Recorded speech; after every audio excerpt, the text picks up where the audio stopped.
राधा रानी की जन्म कथा।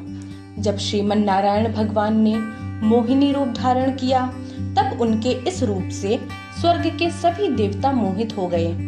सभी देवता उन्हें पत्नी के रूप में प्राप्त करना चाहते थे, परंतु उन सभी देवताओं में एकमात्र सूर्य भगवान ही थे जो नारायण भगवान के मोहिनी रूप को देखकर मोहित तो हुए, परंतु वे उन्हें पुत्री के रूप में प्राप्त करना चाहते थे।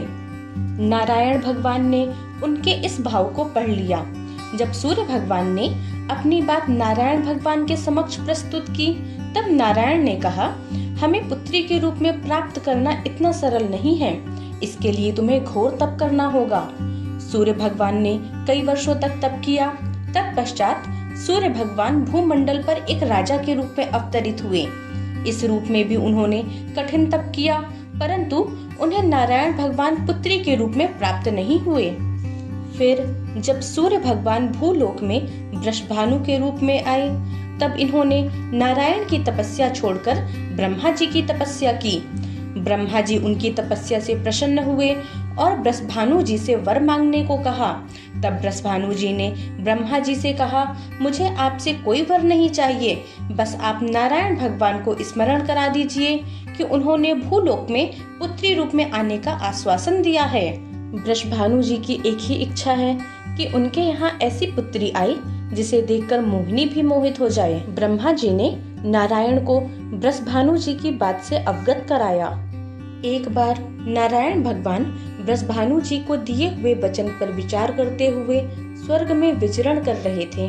तभी खंबे में लगी एक मणि में उन्होंने स्वयं का प्रतिबिंब देखा और स्वयं के प्रतिबिंब पर ही मोहित हो गए।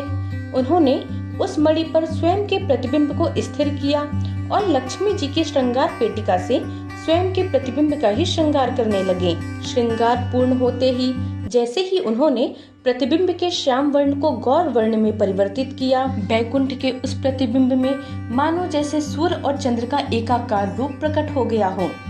इतना तेज पुंज प्रकट हो गया कि ठाकुर जी भी अपने नेत्रों को छुपाने लगे।